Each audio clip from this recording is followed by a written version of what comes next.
Namaste and very hearty welcome to all of you to this high intensity Thursday Satsang. Series is on life lessons from different places, different scriptures, different masters, different characters. So today we are going to learn some very great life lessons from Mahabharata. Last time we learned from Bhisma. This is from the Mahabharata overall. And I'm going to connect it to make it very, very useful for your transformation. So the whole purpose of Thursday Satsang is connect to the people and create an environment where transformation can become easier. So how do we do that? There are two things that can create the transformation and both need to be done. One is developing your awareness and second is developing your understanding. As I talk, as you listen to different aspects, different questions, life lessons and all, your understanding develops. But that's only half of it, what you are doing. I'm doing some magical thing through my talking. And that will increase your awareness.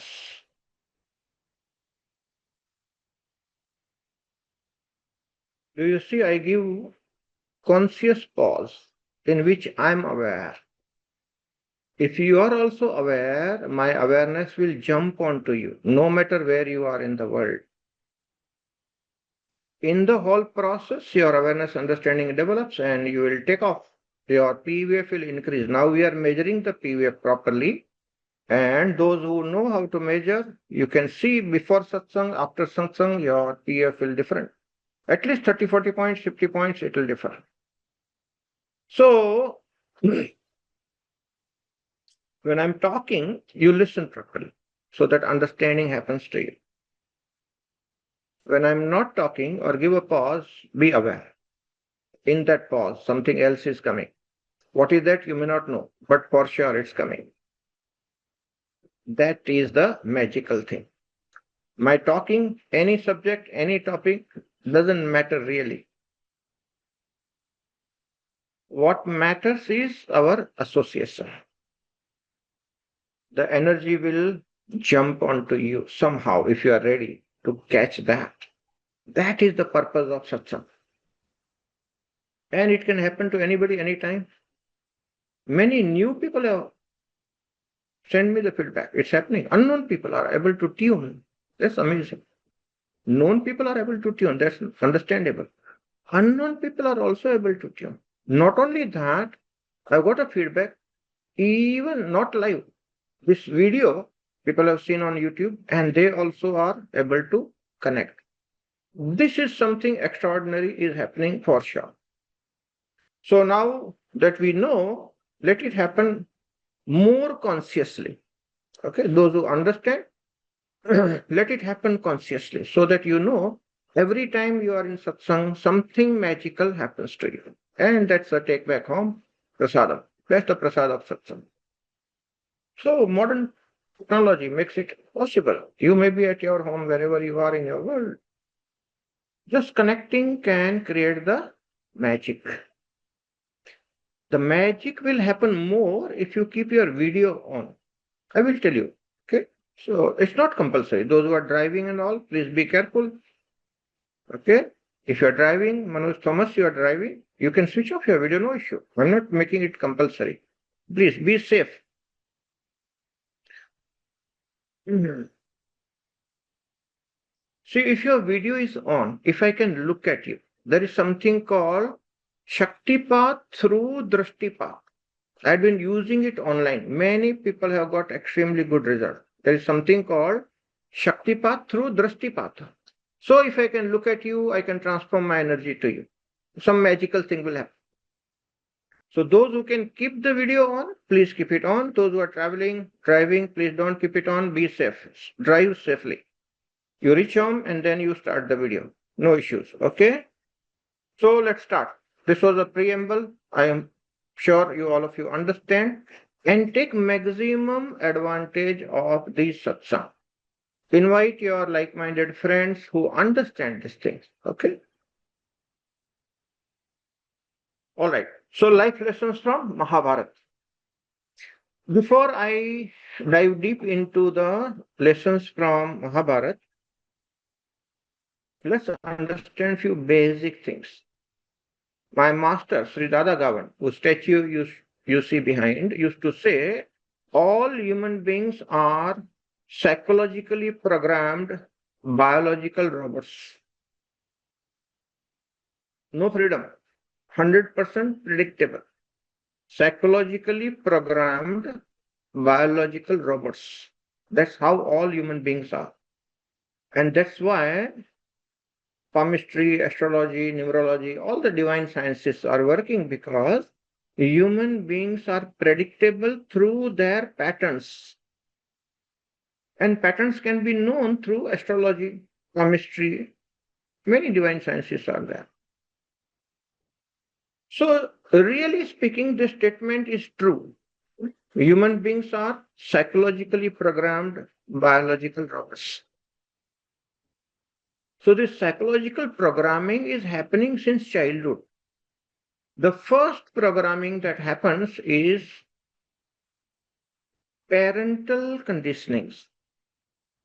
See how your parents brought you up, your upbringing in the early childhood.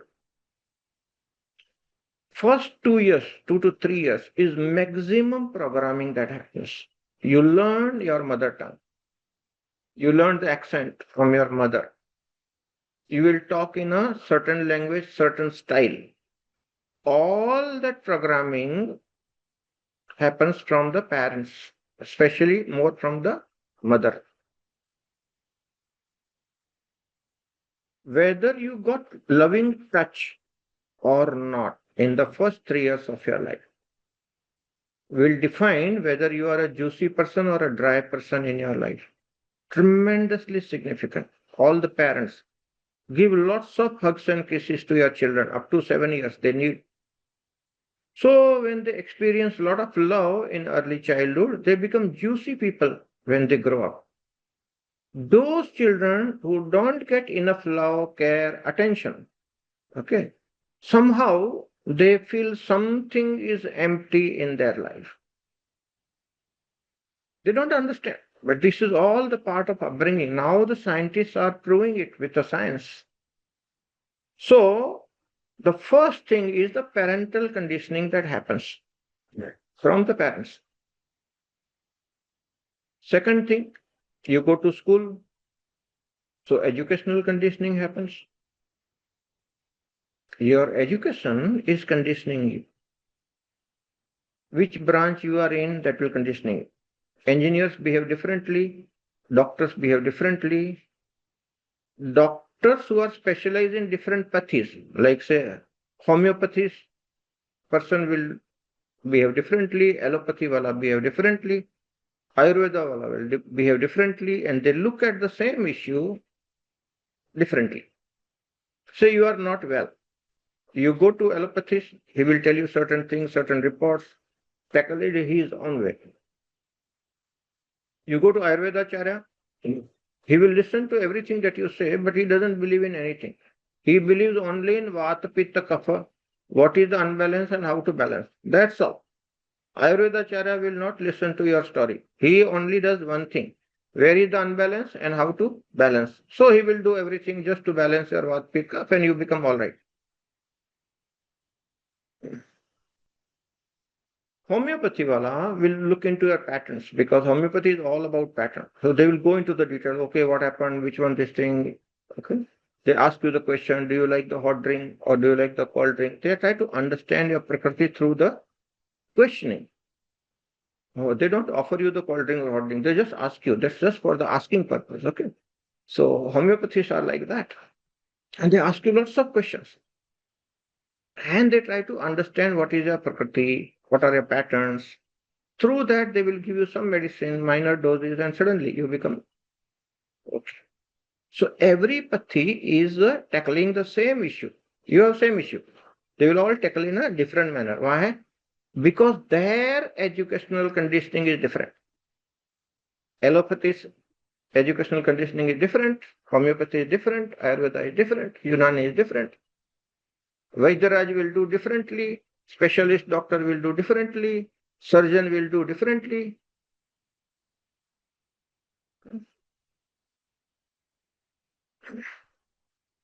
Economists will look at differently, engineers will look at differently. Your educational conditioning is a very major part of your conditioning. Because you go to the school and college, 10 plus 2 plus 4 plus 2, those many years you are conditioned. And you pay for it. A lot of time, a lot of energy, a lot of money. What happened? At the end, you are conditioned. You get your certificate. And that influences your entire life. Okay. Next thing is societal conditionings. So, whichever society you are in, your circle around, your friends, your neighbors, your well-wishers, your club members, whomsoever you associate with, the group of people with whom you associate, whom you love, whom you are with them most of the time, and their vibrations rub onto you, and they are influencing you in a big way.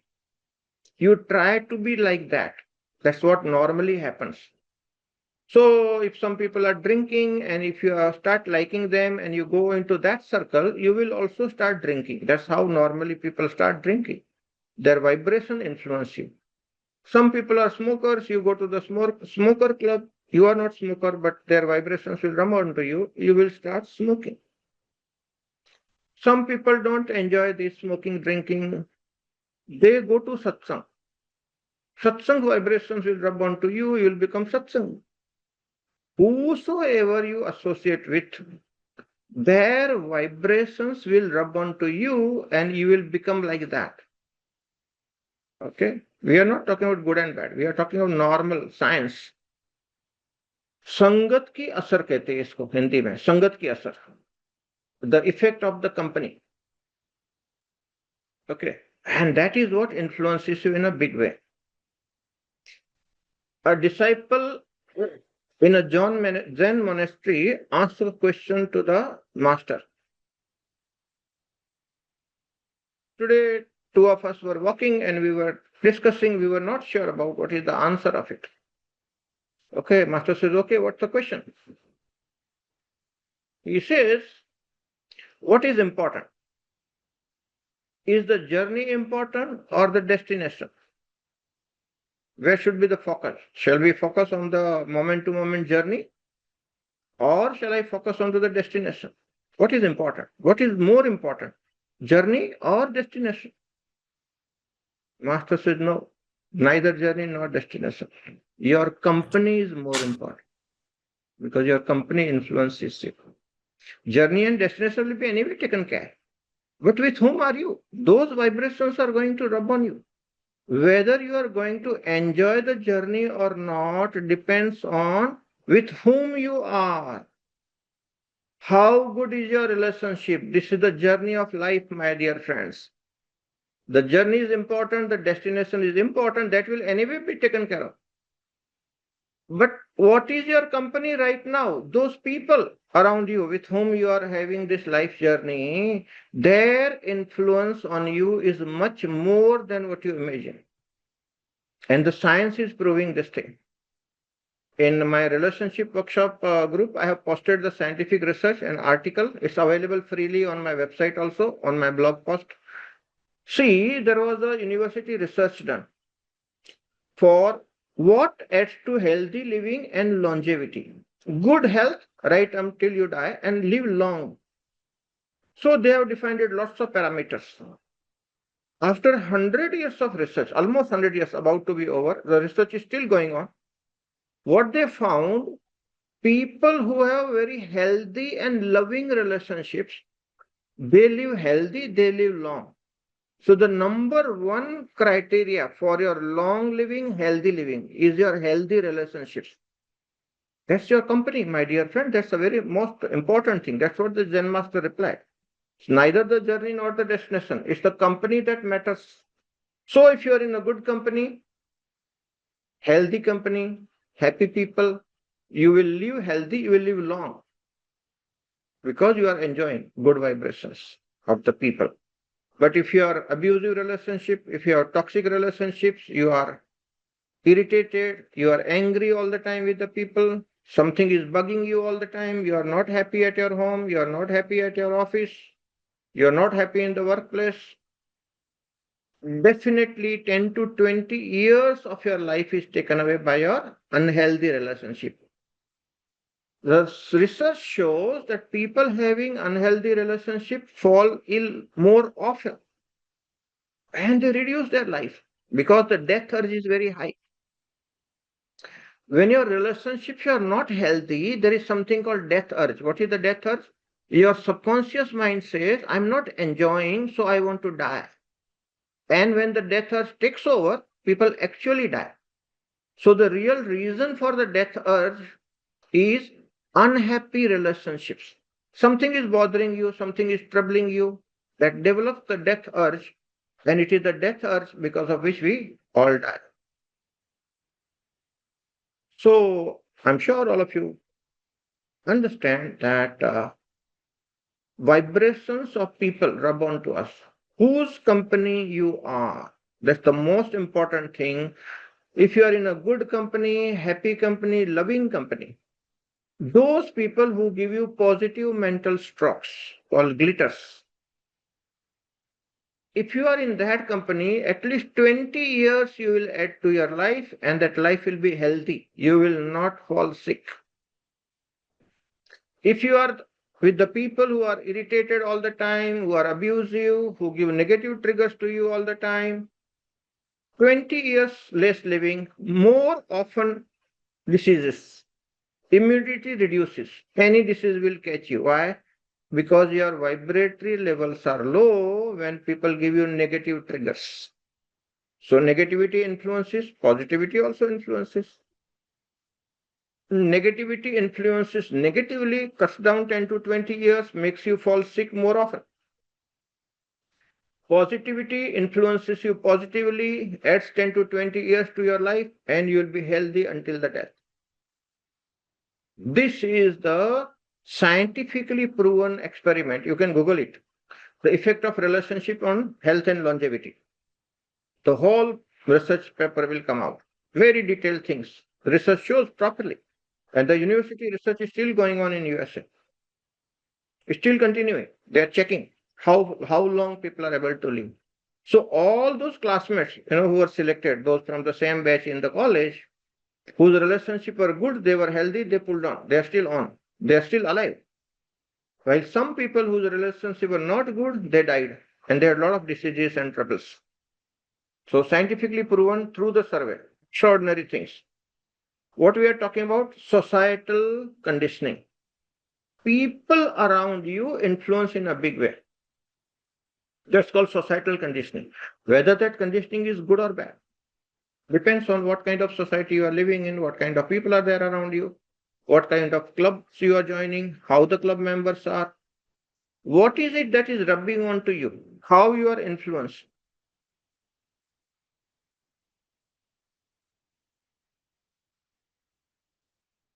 Yeah, through video calls also. Right now, the vibrations are being onto you. Because when you are attentive in a company, even video calls vibrations are onto you. And that's extraordinary thing. And I don't shy away from telling you that I can really rub my vibrations onto you, even in the video call. That's why your PVF can increase just by listening to me. I'm expert in that art.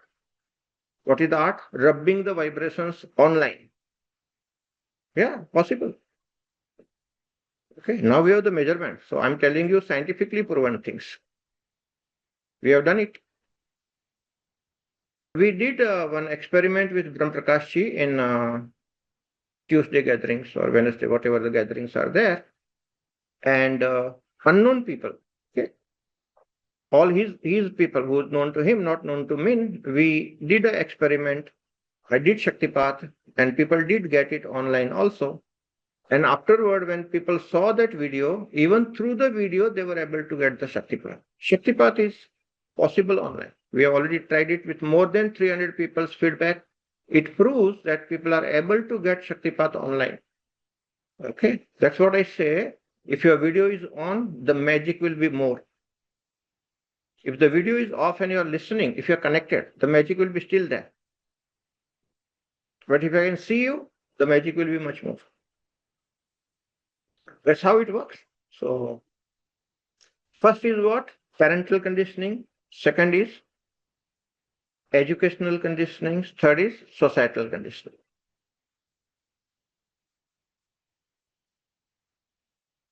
Yeah, you can see Priti Patel has posted the link, Bathe in the Ocean of Grace, Shaktipat. That was the program we did for the group of people of Brahma Prakashi, Tuesday gatherings. You can see the video and you will see the effect. The Shaktipat effect is there in the video also. You see 10 times and 10 times it will influence you. That is the science. Okay, why are we talking about this in the life lessons? Number one reason. We are all having our conditionings from our childhood. So, where your upbringing happened, which way happened, what was the condition there, the financial condition, the flow of love, your education, all that has made you up. You are the product of that environment. Your genetics plus these epigenetic factors, your environment has influenced you, and that is what made you what you are. So you are the product of your genetics plus the environmental effects. That is called conditioning. And that decides your perception. How you look at the event decides by your preconceived notions, your conditionings. Because whatever you look at, your mind is influencing you. So the mind is filtering based on the conditioning, preconceived notions, belief system, subconscious equations are influencing you. And whatever events you see are getting filtered through the glasses of your mind and your mental conditioning. For the analogy purpose, suppose if somebody is wearing the glasses which are tinted by the green color and he looks at the environment, it look more greener. But if the glasses are tinted by yellow color, the world will look more yellow. If you understand the analogy, your mind is the tinted glass. You are observing, you are perceiving through your mind. And your mental conditionings will distort your perception. And this is happening all the time, knowingly, unknowingly. Most of the time, unknowingly, because these things are influencing you unknowingly. And that conditioning is working all the time. And you wonder, at times you behave in a way which you don't want to behave. And then you repent, oh my God, why did I behave this way? This is not the way I behave. But your preconceived notions are so powerful. Your biasing, you're so powerful. Your conditioning is so very powerful. Your belief system is so very powerful. It's working underneath the subconscious mind, and it's very powerful. 95% of the time you are influenced by this thing. Only 5% of your conscious choices with conscious mind. Okay. So 95% of your life is all governed by your belief systems, which has come through the conditioning. And that's why you feel as if you are stuck in your life. You are not able to move on. You are not able to exercise your choices because you feel something is not allowing you to progress. Everybody wants good health. Everybody wants loving relationships. Everybody wants abundance of resources. But very few achieve it. Why most of the people are not able to achieve? Because your biasing, your conditionings, your belief system is not allowing your conscious mind to do conscious choices and progress on the path.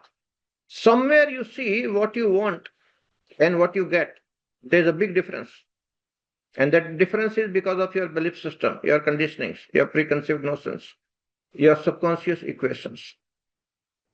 All that has come from your parental conditionings, educational conditionings, societal conditioning. And the wise people say it is better not to talk about the religious conditioning. They are the worst of all. People can kill each other in the name of religion. All the history shows that. It can be so bad. More wars have happened in the name of religion than anything else. World over, if you see the history, more wars have happened in the name of religion than anything else. So it's better not to talk about it. It's highly negative. And it influences the deepest of all. Because the religious conditioning go to the deepest recesses of your subconscious mind.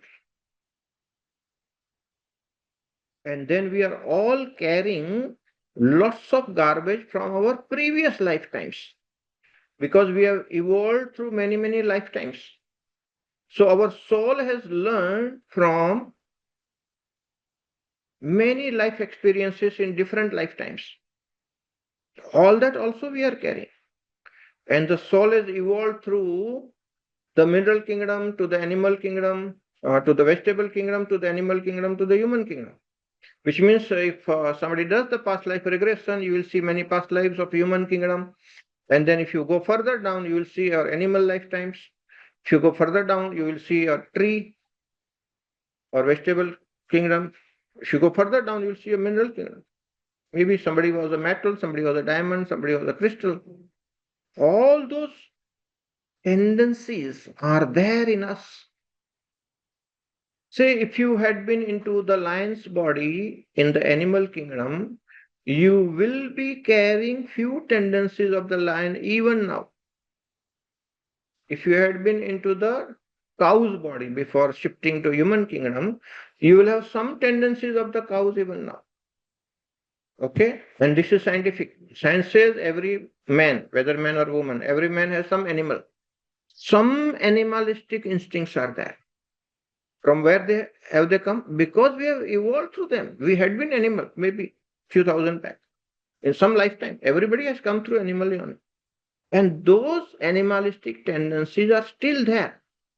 Even if you had, say, 200, 500 lifetimes of in the human kingdom, and you are still carrying those animalistic, it doesn't go away. It's there. It becomes part of the soul. वो आत्मा का एक भाग बन जाता है, उसमें रहता ही है. It's always there. Understand this. Now scientists are studying reptilian brain. And reptilian brain say, yes, everybody has it. Lot of research is now happening into the reptilian brain. So where all your animalistic tendencies are there, and unless you clear it up and you become aware of it, liberation does not become possible. So one biggest barrier to liberation is your conditioning, your belief system, your preconceived notions, your subconscious equation. Okay, they are all different and they are all same. See how to understand. They are all different and they are all same. See, any North Indian, earlier days I used to see when I came to Bombay, any North Indian is there in a group. And if there is a South Indian, okay, the South Indian may be from Kerala or Tamil Nadu or any other state of the South. North Indian will say him, oh, he is Madrasi. Those days when I was in the school, Madrasi. All South Indians are not Madrasi. Same thing. The South Indian perceive the North Indian. Oh, yeah. You are from UP. In North India, there are many other states. Not everybody from UP. So, belief system, preconceived notions, childhood conditioning, subconscious equations, they all look like Madrasi, but they are different. Okay? If their definitions are different. But you can put them in one basket because that's what is influencing you. All of you get it? I'm sure you're getting it. They are different, okay? You can put it in one basket. They are all influencing. Okay. Now coming to the real purpose of Thursday Satsang. The only purpose for which I appear to you every Thursday, irrespective of my schedule, I only aim for your liberation. My only purpose on being here on the planet Earth is to help people liberate themselves. What is liberation? Liberating yourself from your conditionings, from your preconceived notions, from your belief systems, your subconscious equation. To that extent, you will feel freedom. The more you liberate yourself from these things, the more you will feel the freedom. And the person who is free, the mind does not gain the momentum. You move from one event to another event, and there's no momentum. And you are fresh each moment. You are 100% into that moment. This is extraordinary quality of a human being that is possible. But most of the people are not like that. They carry the garbage unnecessarily into the next moment. Let me give you an example how you carry it. Say, morning, your boss had been very angry. And in that anger, he insulted you in front of your colleagues on the shop floor or in the office. And you felt bad because it was in front of everybody.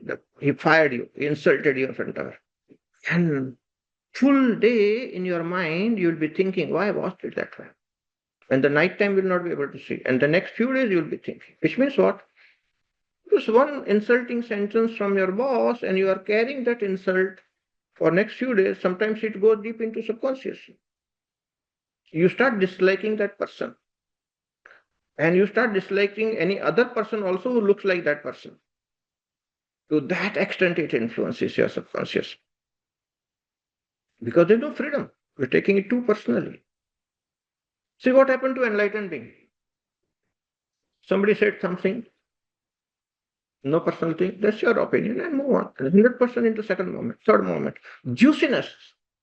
Enjoying the juice of life every moment. This is possible, my dear friend. If you are conditioned less, if you have no belief system influencing you, there are no preconceived notions, you are not wearing the tinted glasses, you are looking at the life as it is, as it comes. Absolute honesty, absolute purity, enjoying the juice of every moment, 100%, without the effect of conditioning. That is the freedom. That is living liberation. And that is possible for all of you. But you are carrying the garbage. Your mind gains the momentum. And you are allowing these nonsensical conditions to influence you. If you are understanding me, make conscious choices. Live life 100%.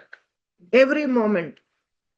Don't allow your past conditionings to influence your present moment. How do you do that? Sharply cut off from the past. Let not past influence you. The gone is gone. Forget it. Live in the present moment. Enjoy the juices of life. Become more juicier. Juicier means more freedom, more joy, ecstasy, every moment, fresh, uninfluenced by the past conditioning. That is the freedom that we are talking about. That life is called living liberation. And that is the birthright of everybody. वो बोलते हैं हिंदी में, ये सभी का जन्म सिद्ध अधिकार है. You have got it, but you have forgotten because of your conditionings. Okay. If you can exercise the conscious choices and come out, you are no more a psychologically programmed biological robot. Your psychologically programming has to go. And the latest research, if you want that book, Dr. Bruce Lipton's, who is a cell biologist, has done a lot of research on this biologically programmed robot. Psychological conditioning, you understood. We'll get into the Mahabharata, you'll understand better. There is biological conditioning because everybody has got cellular memory. See, something that was psychological, you took the insult very seriously, the insult gets crystallized and gets into your cellular system, into your body, you may develop the back pain because of the insult. Do you know that? Our back pain, headache, and all is because of some relationship issues, some insult, some negative event. That's how we gather the emotions. A negative emotions can get crystallized and give you the disease. If you are irritated all the time by a relationship, that irritation can give you eczema. Do you know that the skin disease come more from the irritations? Your skin is irritated. Earlier you were irritated. Over a long period of time, your skin is irritated. And that irritated skin is eczema. And then you scratch and it worsens. Okay. So when we practice the miracle healing, my fundamentals of miracle healing is this. See, applying the ointments, changing your diet and all what the doctor suggests. Let me tell you, it takes a long time. What is the miracle healing for eczema? Don't be irritated. See, how to cure any disease instantly? Few days. Okay? I'll tell you the secret. Start enjoying life without being influenced by your past. Sharply cut off with the past, start enjoying life, the juice of life, every moment. All your diseases will disappear. That's a conscious choice. It's possible. Why can't you? Everybody can. See, what kind of inputs are you taking from social media? Let's take, because social media this time is like in this point of time, social media is influencing you in a very big way. What inputs are you taking from social media? See, I don't see the dirty videos, the vulgar videos, the negative videos. Earlier days, I used to see a lot of astrology videos. I've stopped altogether. Most of the astrologers are programming negatively. They are talking all of the negative events. Do you think only negative events are happening in the life? I see lots of positive events are also happening in the life. Why do we focus on negative? So social media is influencing you. Don't give negative inputs to yourself. Give positive inputs and your life will become more positive. But that's not the right understanding. The right understanding is beyond the positive and negative, there is the field of appropriateness. If you can meet me there, your life will change. I'm all the time operating from there. Beyond the right and wrong, there is the field of appropriateness. You can't get stuck there, my dear friend. That is the field of freedom. That is the field of all possibilities. What is right, what is wrong? It's all conditional. You will argue on that, you will get stuck. Beyond right and wrong is the field of appropriateness. I call it as a field of love. If you are operating from love, everything is auspicious. All your conditionings disappear. That field beyond good and bad is the field of appropriateness. It's the field of love. And the whole existence is made from that love. If you can connect to that, your conditionings will take the back seat. You'll start enjoying the juiciness of life. That's the freedom. That's the liberation that we are talking about. This is possible for everybody. What you need to do is just a little bit of attitudinal corrections, be a little more conscious, have conscious choice every day. Don't succumb to the negativity of the people around. Just brush it aside, move on, be happy, be juicy. Conscious choices. Okay. Get into the high frequency mode all the time. Don't come down. Don't succumb to the pressures of life. Pressures of life will be always there. I have so many things. Today, so many people called me up because we were in the camp and then a lot of work pending. Tomorrow, jam-packed day, so many appointments. This will be there. And that's normal. That's every day. Everybody has it. But what is your attitude towards the pressure of life, the stress of life? If you don't take it, no issues. If you take it, lots of issues. See why you are biologically programmed robot. Let's understand. When you take the stress hormone, cortisol, increases. The moment cortisol increases in your blood, which is measurable, okay, hormone tests are available today, you can measure it. All other positive hormones, endorphins, oxytocins, those, including testosterone, the male hormone, they go down. The moment stress hormone goes up, all happy hormones go down. That is the biological programming that is there in your body. So my master used to say human beings are psychologically programmed biological robots. Your biology is influencing. Your hormones are controlling your moods. You don't even know. And female body, oh my God, it's absolutely true for the female body. In the female body, the hormones influence your moods beyond your control. It's all robotics, biological robotics. The cell level things are working. So how do we come out of this cellular programming that is there? Okay. So last year in one of the camp we conducted, I introduced this Chitta Shuddhi Kriya given by Babaji.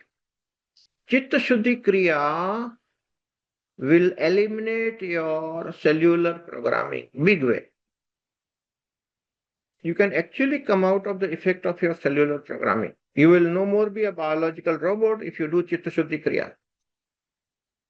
You will no more be a psychologically programmed person if you do Antakaran Shuddhi. What is Antakaran Shuddhi? Mana Buddhi Chitta Ahankar. There are four components. If you can clean them, that is called Antakaran Shuddhi. Literal meaning of Antakaran is Anta means inner, Karan means causal. Inner causal body needs to be cleansed. That is what is the English sentence. Inner causal body needs to be cleansed. That's called Antakaran Shuddhi. And that Shuddhi, that cleansing will give you the liberation. Why? Because all your mental conditionings, preconceived notions, biasing, belief system, subconscious equations, where are they? They are there in your mind, in your intellect, in your ideas, in your subconscious programming. So if you cleanse them, well, you are out of it. That's what the liberation is. You have a choice. What are you doing with that choice? Think of it. We are all intelligent people. You've got the intellect. Apply your intellect in a right thinking, right mode. See this Man Buddhi Chitankar, this Antakaran, four aspects of Antakaran, very easy to understand through Mahabharata. Now the life lessons from Mahabharata. See how to conduct. Mind. What is the definition of Vedantic definition of mind? That which gives options. Should I do this? Should I do that? So Duryodhan Dusasan. Dusasan is the mind. There is something called Chandal Chokadi of Mahabharata. Duryodhan, Dusasan, Karna and Shakuni. These four bad fellows, they used to be together. Lakshagra ka ye karo, isko heran karo, all troublemaker. Well, Chandal Chokadi, the four bad fellows. So Dusasan is the mind. Karna was intelligent, but in the bad company, so he became a bad fellow. That's intellect. Intellect is good, but intellect is influenced by your company. Buddhi karmanu sarini. So your past karmas are influencing your present thoughts. You are not independent thinker. Buddhi karmanu sarini means what? The thoughts that you are thinking are coming from your past conditionings. You are not an independent thinker. You cannot think beyond your conditionings, my dear friends. So you are really programmed in that sense. You don't have the freedom, not even freedom of thinking. Conditioning is so very heavy. So that is karna, intellect. Memory, chitta, the one who knows everything. It was Shakuni. Shakuni had a lot of memory. He knew all the boons and the curse and everything. And ahankar, ego. That is Duryodhan. Duryodhan was very ahankari, abhimani, egoist. So, man, buddhi, chit, ahankar. Man is Dusasan, buddhi is karna, Chitta is Shakuni, Ahankar is Duryodhana. If you remember Mahabharata characters, you remember Antakaran and how to end them. That also you will. Okay, now I think you got a preamble, you understood what we are doing. Now Mahabharata will help you. The great lessons from Mahabharata. See, we talked about our parental conditionings. Let's understand more deeply. Whatever body we have got is not our body. We got our body from our parents. See how the body became the body? The sperm of father hits the ovum of the mother and boom, the zygote formation happens. The two cells meet from 2 to 4, 4 to 8, 8 to 6 and boom, boom, boom, boom, boom. The zygote formation happens, your body is made. You don't have your genes. Understand this thing. You have only your parents' genes. Finish. Those two cells only expanded. Where is you? You are just a Jivatma who occupied that body. You don't have your genes. All your genes belong to your parents. That's why our Pitrus belong to inside our genetics. They are there within us. Do you know one of the way to make your Pitrus happy and get their blessings is eat the food that your Pitrus were eating. When you eat that food, your genetics become happy. Why? Because they used to use that food. See what food your father and mother enjoyed traditionally. What used to make them happy? If you eat that food, your genes will become happy. That is called making your Pitrus happy. Ancestral Pitrupaks we have, no? You give food to kawa, crow. Do you think your ancestors come in the crow format? No, no, no. Our rishis were very wise. The crow has to survive because the people tree and the banyan tree and all will not come up without the crow. The seed goes inside the crow's digestive system, then only the people tree will come in. And we need for oxygen, people tree and banyan tree. And crows give eggs at that time, and the children, the crow, baby crows are growing up, and they need a lot of protein. Their wings have to become strong, otherwise they die. And we need crow. So rishis build up this system and design the system so that you offer for 15 days the good food. Okay, the rice and the curd and the til and gantia. This normally crow loves all these things. The crows will survive. The crows are not your ancestors. Your ancestors are genetically in you. So what is the best tarpan that you can do? How do you give the energy to your ancestor? Enjoy the food that your father and mother had been enjoying. Your grandfather and grandmother had been enjoying. Dada Dadi. Your Nana Nani. Why? Your Dada Dadi, your Nana Nani, your father mother. They are all there in your genetics. You are in the lineage of them.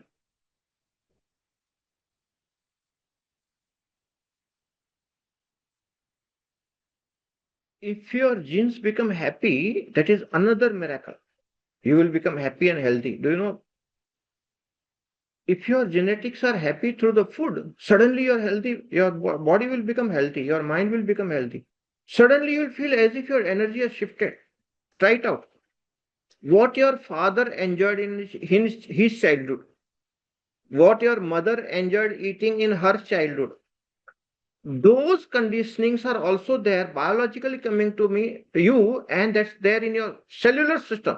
You are genetically conditioned by that. This is the research of Dr. Bruce Lipton. And if you can eat that and satisfy the genetics within you, you will get the blessings of your Pitrus. This is one of the most scientific way to understand how we get influenced by our Pitrus. Pitrupaksha के उपरांत भी कर सकते हैं, कभी भी कर सकते हैं. फादर मदर की डेट होगी, तिथि होगी, कभी भी कर सकते. Birth date of your father, death date of your father if he died, okay, or of your grandparent, any pitrus, you can do that. All right, you understood this four characters: Dushasan, Karna, Shakuni, Duryodhan, Man, Buddhi, Chitankar. Okay, now conditionings. See, unless you come out of your parental conditionings, liberation is not possible. In Mahabharata, Bhishma Pitama represents the parental conditionings. And Bhishma Pitama had Ichha Mrityu Vardhan. He cannot be killed. He can be killed only if he wishes to leave the body, not otherwise. Nobody can kill him. What's the meaning of it? Your parental conditioning is you. It has gone into your genes. Your genes are not your genes. Your genes are your parents' genes. Your parents exist in you as your genes. Which means what? You can never come out of your parental conditioning.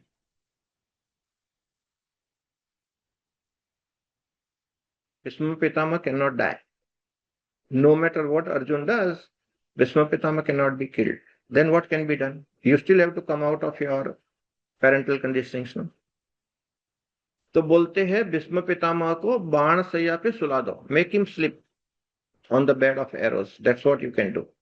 So that he does not disturb you. He's sleeping on the Ban Saya, is incapacitated. So now he is no more disturbing you. That's all that you do. You cannot come out of your parental conditionings. Your parents exist in you at genetic level. You are programmed. How can you come out of your parental conditionings? As long as you are in your body, your parents are living in you as your genetics, in your genetics. Getting it? So you can do nothing. You are trapped. You can't change your parents you are born to. So if you don't like your spouse, you can change. But you can't change your father and mother. You are born to. It's a one-way process. You are done. You are programmed already. So your childhood conditioning is there all the time. What you can do? Incapacitate. Make it sleep so that it no more disturbs you.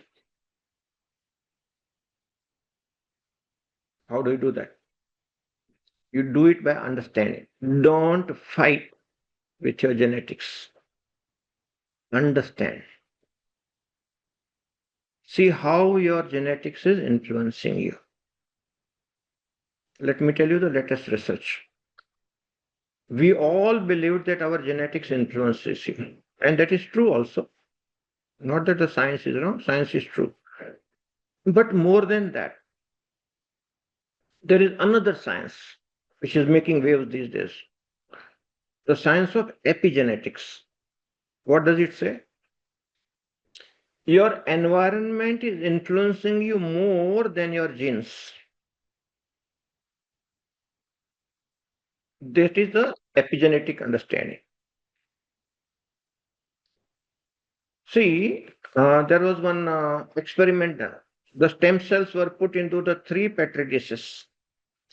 So in one dish there was the blood cells, in one dish there were the bone cells, and in one dish there were the muscle cells. And the stem cells were put into them and they were made to grow 10 days, 20 days, 30 days, and they were seen. The magic, the miracle, the real great insight that happened is the stem cells converted into the blood cells where they were in company of the blood cells. The same stem cells converted into the bone cells, those who were in the company of the bone cells. And the same stem cells converted into the muscle cells because they were in the company of the muscle cells. This is a proper cellular biology experiment conducted by Dr. Bruce Lipton. It is mentioned in his books. This is a proper proven scientific experiment which proves that your environment influences you much more than what you think. What kind of environment you are, which means people around you, that's your environment. Your company is more important than your journey on or your destination. Extraordinary. This is a proper science. This is biology. We are all biologically programmed robots. Our genetics, our hormones are influencing our mood. Do you know our hormones are influencing our thinking? Sometimes ladies are irritated, sometimes are happy. Why? The hormones are influencing their moods. Happiness, unhappiness, irritations, joy, everything is hormonal, biologically programmed.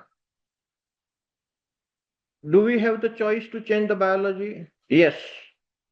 What is the answer? How do you do that? Your environment. That is the scientific experiment. That's why I told you these 3 petri dishes. The blood cell, the bone cell, the muscle cells. What is your environment, dear friends? Are you controlling your environment?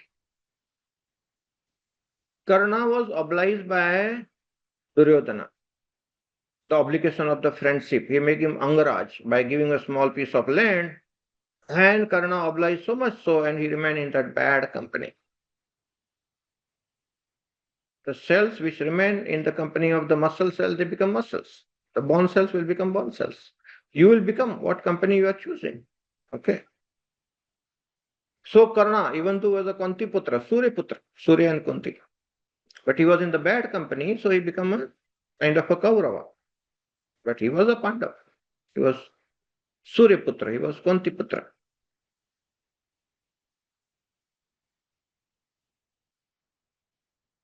All right. So first conditioning is parental conditioning. Make it slip. Make Bhishma Pitama slip on the arrow bad. That's it. It can't die. Your parents are there, alive in you, so your parental conditioning will be there. You can't kill your parents because your parents are genetically existing in you. As long as you are there, your genetics will be there. It has come from your parents. You can't do anything about it. With understanding, you can come out of the effects of the conditioning given by the parents.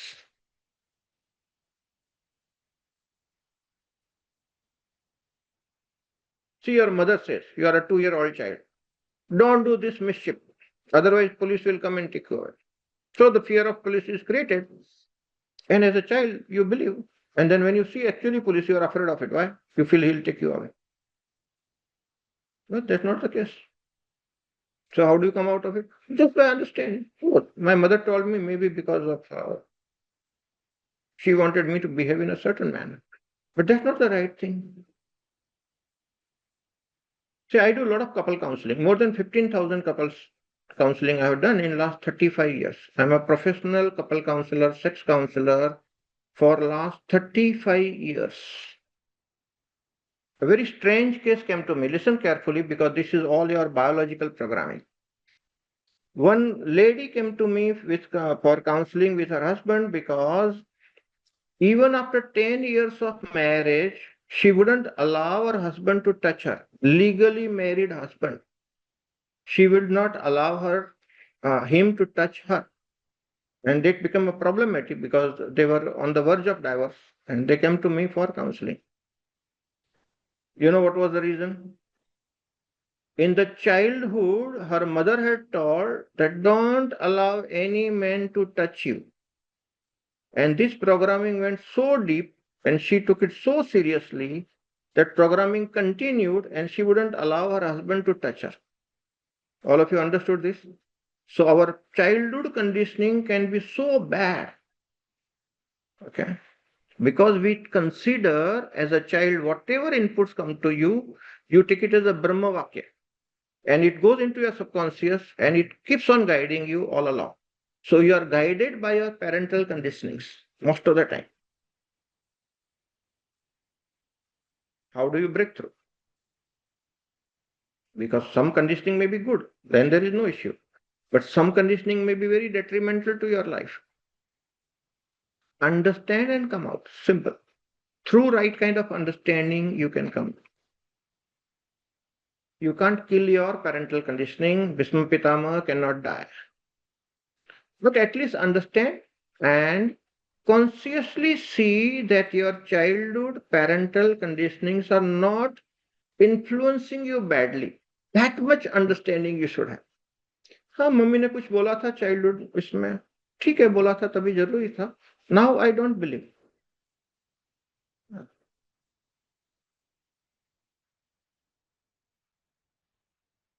कि my mother programme में किसी लड़की को हाथ नहीं लगाने का for many years मैंने नहीं लगाया लाइफ टाइम नहीं लगाने का नहीं समझदारी से लगाने का as a counsellor as a therapist I give sound therapist I give marma therapy. Marma therapy cannot happen without touching. Sound therapy I can do without touching. How I believe, my mother told me not to touch anybody, and I'm a therapist. I do marma therapy. If the customer comes, you are a boy, it's okay. My mother told me you can touch boys. But if a woman comes, I said, no, no, no, no. I will not do marma therapy because my mother told me not to touch the ladies. Strange thing, right? But this is what most of the people are governed by your childhood conditioning. I'm exaggerating, I'm dramatizing for you to understand the point. But there are lots of such parental conditioning which are pulling you down and you don't even know. That's how the childhood conditionings, your parental conditionings are working on you. With the understanding, Bhisma Pitama ko Sulado. That's all that you can do. Next one. Next one is your educational conditioning. And because you have put a lot of energy, 10 plus 2 plus 4 plus 2, minimum those many years. And if you are a PhD, at least 6 to 7 years more. Those many years you put your best years of your life, youthful years of your life, you have put into acquiring your educational conditioning and you are fully programmed. When you get your degree in the convocation, that means you are fully programmed. Now you are a doctor, now you are an engineer, you are an architect, all that degrees, which means what? You are fully programmed. Then you start believing. Oh, you say you are a doctor, you say you are an engineer, you are an architect, right? You become BSc, MSc, whatever.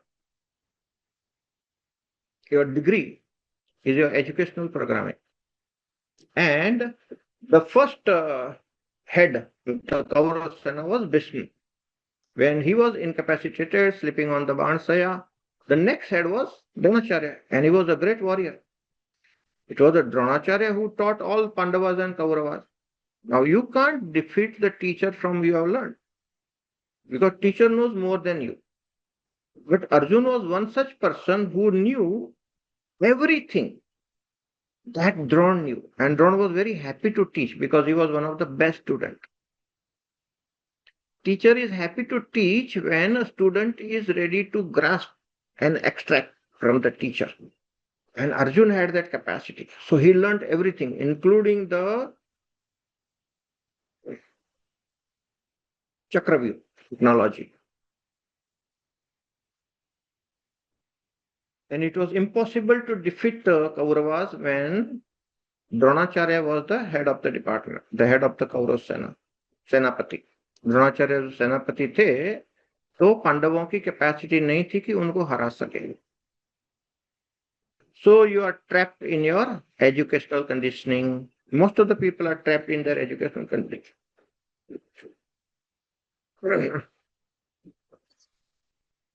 Your thinking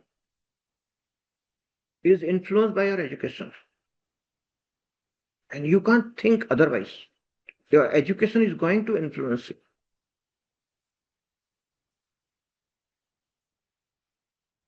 See, many people who are using laptops and all, anything that they need to do, especially the data analyst kind of IT engineers, anything that you talk, if they want to take the note, they will first open the Excel sheet, put all the figures in the Excel sheet. Habitually. See, one engineer came to me, he wanted to improve his relationship with his wife in the bedroom. And I do a lot of consultancy. And I told him, you write it down. He opened the Excel sheet, he put things one by one, how much time, what. This is not engineering, my dear friend. You are dealing with the human beings. I started wondering, this fellow will write a program and design the timer and do this much time and all. See, life does not that way. But your educational content is so very heavy, you will open the Excel sheet and write it out there. That's how the conditioning works. Life is not like that. You have to flow. Okay. So how do you kill Dronacharya? Big question. Not easy, because he knows everything. So you can't kill him with the vidya that you have got from him. All of you understand this thing?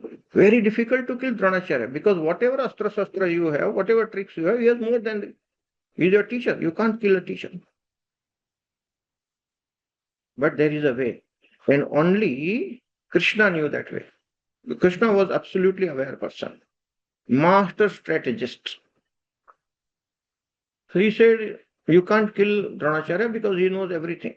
And he was so sensitive, he would know what exactly will be your strategy. Because he was master strategist, so he knew what they are going to do. But Krishna was one step ahead of Dronacharya as far as the strategy is concerned. So Krishna says you have to reduce his confidence.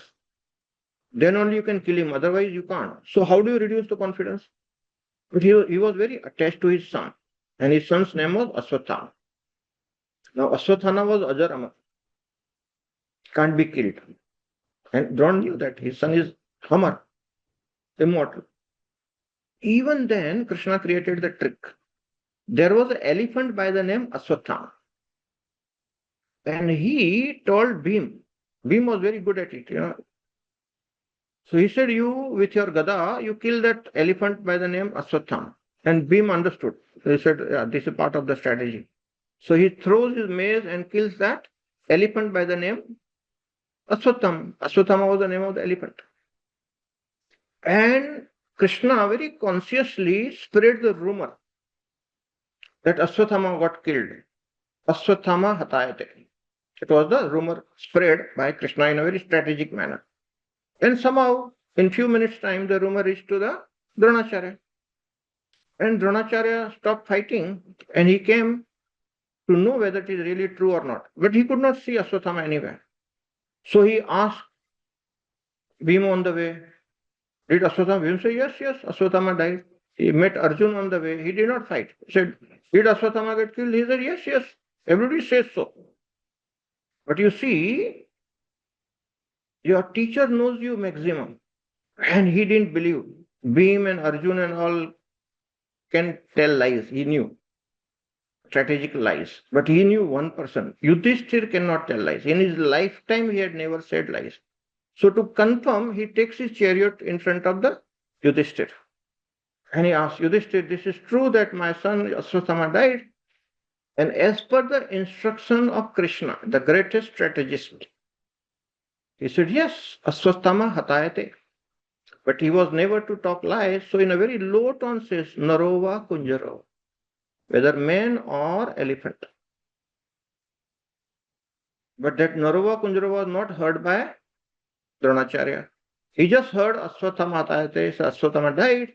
And because Yudhishthir says so, and he can never tell lies, he knew he lost his confidence. He dropped all his weapons. He came down the chariot and he started meditating on the battlefield.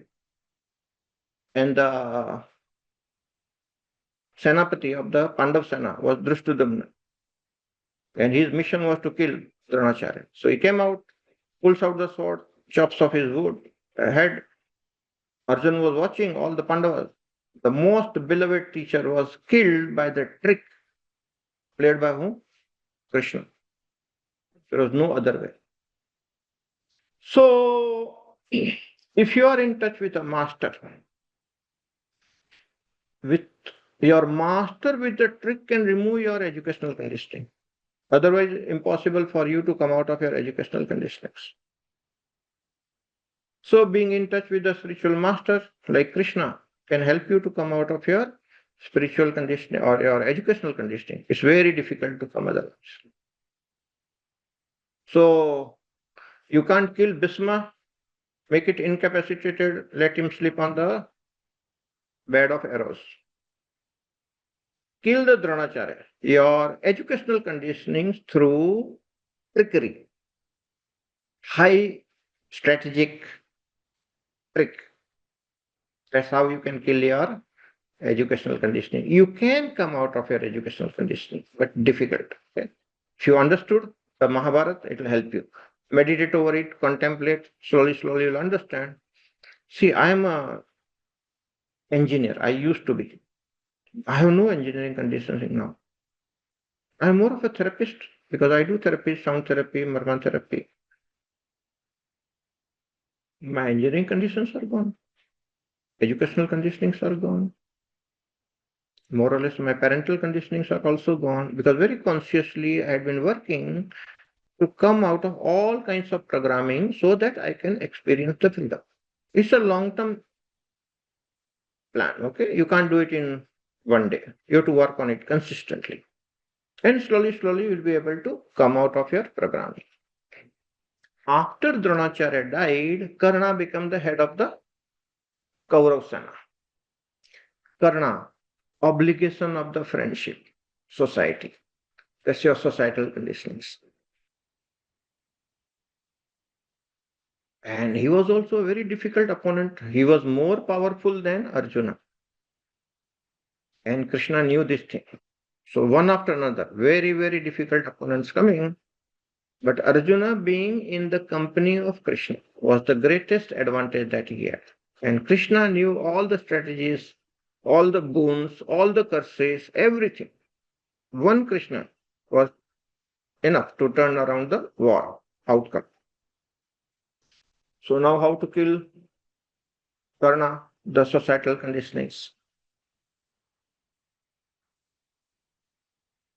So he was fighting rigorously. Okay.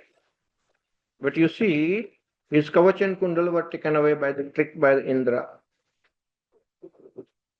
And Kunti told, you are a Kunti Putra. Passport. He said, okay, either I will die or Arjun will die, but you still have your 5 sons. Okay. But every time all these things happened, his confidence went down.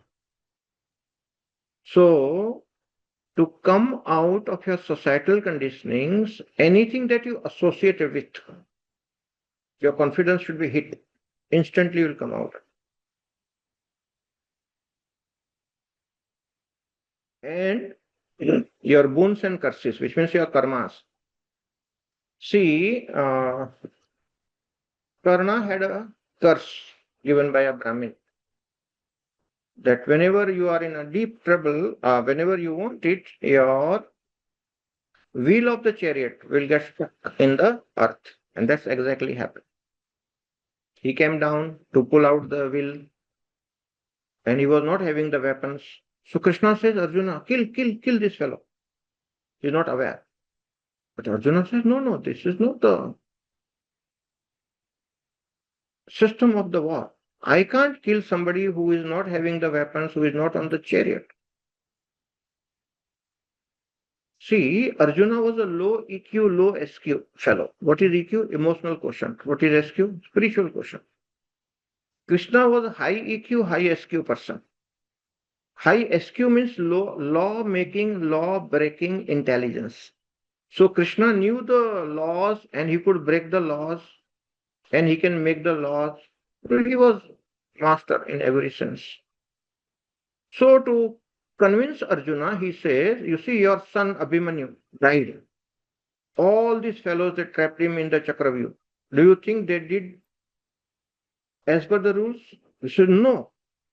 And they killed my son, not as per the law, out of the law. They did not follow the law. And he got angry. And Krishna says, this fellow, opponent, is very powerful. Use your Brahmastra. And Arjun was angry and motivated and he pulls out the Brahmastra and that's how he kills the Karna. What is Karna? Societal conditionings, friendship, obligation, all that you get from the society. You need to use the tricks. Masters know these tricks, how to help you to come out of the conditionings. The last thing, all the Kauravas were killed after that. Who remained? Only Yudhishthira remained. Sadev, Nakul and all, they finished off Dusasan. Bhim finished off Dusasan. And Sadev Nakul killed Shakuni when the war was about to end. But until the king dies, okay, the war is not over. So Duryodhan was there last. And he challenges the Bhim for the Gada Yuddha, one-on-one. And Bhim said, fine. But Duryodhan had a blessings of his mother because mother had called him naked and wherever he looked, she looked Gandhari. His body has become Vajrakaya, which means it cannot be defeated by the weapons. Gada Yuddha mein wo ajay ho gaya. But when he was going to meet his mother for this process, Krishna met him on the way. Such a grown-up child, you are going naked in front of your mother? He said, oh, my mother told. Mother will always tell. But are you not ashamed of it? So somehow Krishna convinced him and he put a banana leaf around the thighs. And his mother Gandhari opened the patti and looked at him and his whole kaya became Vajrakaya.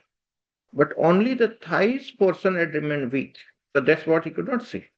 And she became angry. I told you to come fully naked. Why did you put on this banana leaf?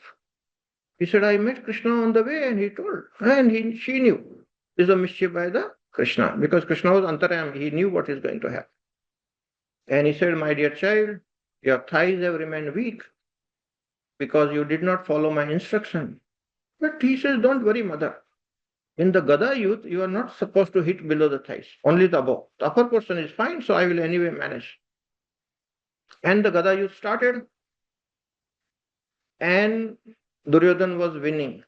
Bhim could not do anything because he had become Vajrakaya. His entire body was like absolutely perfected, cannot be defeated. Again, the awareness of the Krishna played the trick. The only portion which was weak was the thighs. So he tells Bhim, hit him on the thighs. Bhim says, no, that's not the rule. He says, forget the rule. All of them have killed Abhimanyu without any rules and all, so don't follow the rules regulation. And he got excited. And Bhim started hitting him on the thighs, and that was the only weaker portion. So he got defeated, and he was lying for a few days, and slowly he died. That is what the story of Mahabharata says. He was not killed. He was incapacitated. He was in the pain. He was lying there. And he was still talking. Because in Gada Yuddha, it's not like chopping off the head, like it happened Karna. 1 minute he was there, another minute he was gone. In Gada Yuddha, you bear the pain for a longer duration, and slowly you died. And he was not able to walk because Bhim hit him so hard on the thighs that his hip bones were fractured. He could not move. He was all in the pain. And he says after a few days he died. But even then, he was doing his strategies to kill the Pandavas. He called Aswathama. He said, go and kill these 5 Pandavas. So he makes a strategy and goes, and when they were sleeping in the tent, he kills the 5 people, thinking that they were Pandavas. Actually, they were not. They were the sons of the Draupadi.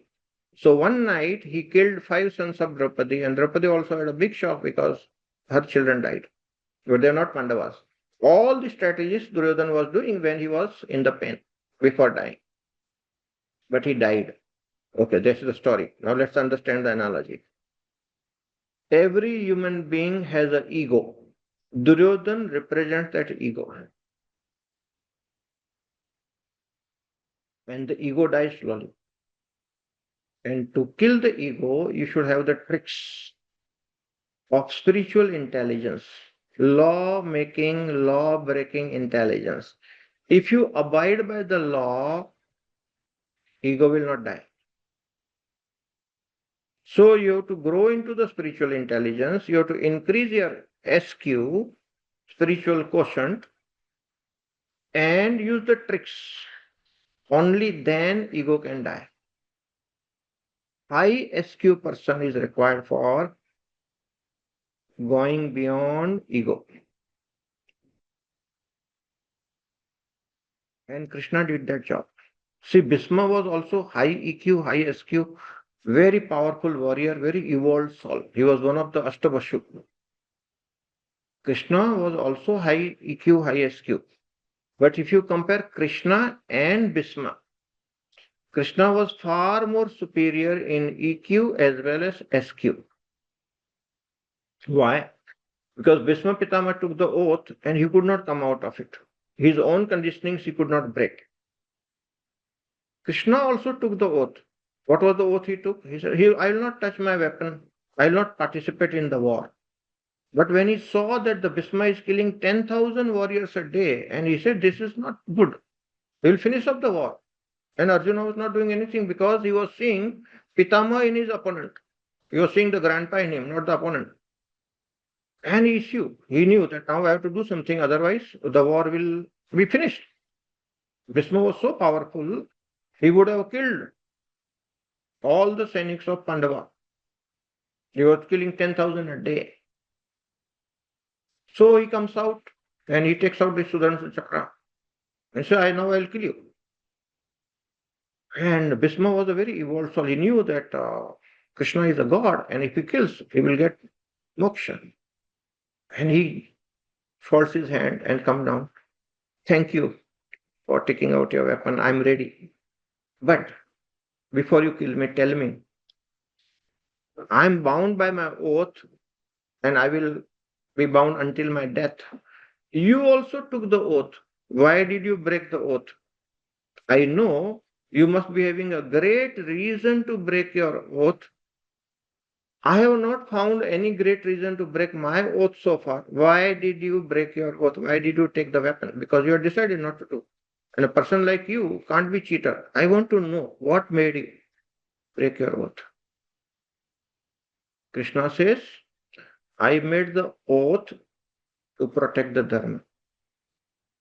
When a capable person like you is in the favor of adharma, I can break my oath in the favor of dharma. I will kill you now. And he understood, oh my God, following dharma is more important than your oath. This is spiritual intelligence. And he understood that he did not follow the dharma by fighting in favor of Kauravas. And he understood. And he says, okay, now I am ready. Please kill me. I understood the lesson that I took the side of adharma and I deserve to be killed. Please, Krishna, let your Sudarshan Chakra kill me. And Arjun comes running and hold the feet of Krishna. No, no, no, no. You know, what will the world talk about me? That I did do my job. I kept seeing my grandpa in Bhishma Pitamaha. Now I will not do. I will not see my grandpa. I'll improve my EQ from now onward. Okay. And I'll kill him. Krishna says, okay, then I will not kill. Your job. You do. I'm happy. If you don't do, I'm capable. So no, no, I will do. High SQ person like Krishna. SQ means spiritual quotient based on spiritual intelligence. Spiritual intelligence is law-making, law-breaking intelligence. You can make the laws, you can follow the laws. If the time comes, you can break the laws, you can make the new laws. High SQ leadership can save the nation. Low SQ leadership, low EQ leadership can break the nation. So whether our national leaders are having high EQ and high SQ, choose the leadership who are highly aware, high on EQ, high on SQ. We need that kind of leaders, that kind of friends, that kind of mentors. Then you are safe. So with one move, Krishna taught a lesson to Bhishma that you can see you would have broken your oath and favored the dharma. That would have been a great thing. You made a mistake by not doing so. And he showed another lesson to the Arjuna. See, I'm capable. Single-handedly, I will finish off. Or you better do your job. So both people learned the lesson and he just went back to his position. This is called high SQ leadership. So Bhishma exists within us as our genetic programming. Dronacharya exists within us as educational programming. Karna exists within us as societal programming. And Duryodhana exists within us as the ego. When you get rid of all four, you get enlightened. You have won the war within you. All right? That completes the topic. I'll answer all your questions. If you have 5 more minutes to go. Let me see all your questions. I'll answer all. Prityu says, ask Guruji, do vibrations also transfer online like through video calls? Yes, we already discussed. Priti has posted this link. You see that video, you'll understand. There was a great experiment and more than 300 people proved it is. No worry, be happy, a motto, says Vinay. Okay, the biology of belief by Dr. Bruce Lipton. Usha says, social media targeting us through algorithms. Yes, be careful. You have been targeted. Vijendra Bhavsa says, what if one's father or mother enjoyed non-veg during his or her childhood? Should one eat it during Pitrapaksh? See, the question is conditioning. How much we are governed by conditioning? Will a lion ask, should I eat the deer or not? Okay, tell me, will a lion do Om Havan Mantra Chap after eating the deer? He'll feel guilty. Oh my God, I killed the deer, so now I should do Havan, now I should do Satyanarayan Puja because I am feeling guilty. Is that true? No. The lion will eat and sleep happily. All the questions from human beings come from their conditionings. It's a food chain, my dear friend. Life depends on life. How sensitive you are will decide whether to eat the non-veg or not. If you are non-sensitive, you eat. So many people are. In fact, majority of the people on the planet Earth are non-vegetarians. If you become sensitive, you can't kill a bird or animal, so you become vegetarian. If you become more sensitive, you can't kill a vegetable life. Do you know? When you pull out the carrot from the root, you are killing a vegetable. So many Jain people, they don't eat kandmud. Kandmud is something that grows under the earth. And you have to pull out, you're killing. So your sensitivities are grown. Then you don't eat potato. You don't eat sakarkan. You don't eat carrot. Anything that grows under the earth. Onion, lasun, all that, garlic, everything is like that. So many Jain people, they don't eat. But then you eat the fruit which is ripened, it will fall down. So if you're eating the fruit, you're not taking away the life. But if you feel that you are disturbing the nature, because the fruit are the seeds, and the seeds are for evolution of the species, then you don't eat the fruits, be a breatharian. Breatharian means on the air, through the sunlight. Depends what is your sensitivity. So the question whether to eat the non-veg or not is conditioning. Is the conditioning that's asking the question. Become aware of that conditioning. Vijayendra Bhavsar. Kirti is asking, what shall we do to avoid parental conditioning for our children? Don't program your children for no reason. Allow them to explore multiple things. Don't condition them consciously into anything. Let them enjoy the freedom. But teach them few basic things and then let them explore. That is the right kind of parenting. Krishna Patel is asking, since you are made from your parents' cells, you get parents conditioning embedded in their cells? Yes. Your Dada Dadi existed in your father mother exists in you, and your Nana Nani also exists in you. It's quite a complicated things. Usaya says, even as adult, we have this fear. Yes. Whatever is programmed, you will carry that lifetime. Better to come out of it. Game programming. Tushar says, Vinaya says, please repeat about what each Mahabharata person stand, Guruji. Okay. Chandal Chokdi. Dushasan is mind. Karna is intellect. Shakun is memory. Duryodhan is ego. मन बुद्धि चित्त अहंकार. चंडाल चौकड़ी. मन कौन है? दुशासन. बुद्धि कौन है? कर्ण. चित्त यानी मेमोरी कौन है? शकुनी. और अहंकार ये दुर्योधन. ये चार हो गया. उसके बाद में Bhishma Pitamah is your parental conditionings. Dronacharya is your educational conditionings. Karna is your societal conditionings, and Duryodhana is your ego. So all the characters I repeated. Pratyush says, Zen Master using koan to help people come out of educational conditioning. Is it example or trickery? There's a lot more. Masters use their energy. Masters use their awareness. They use their understanding. And there are many components through which you can trick a disciple and help them come out of the conditionings. Samprasad Panske is asking, what was the oath of Bhismacharya relevant for the war? No, it was relevant for his father.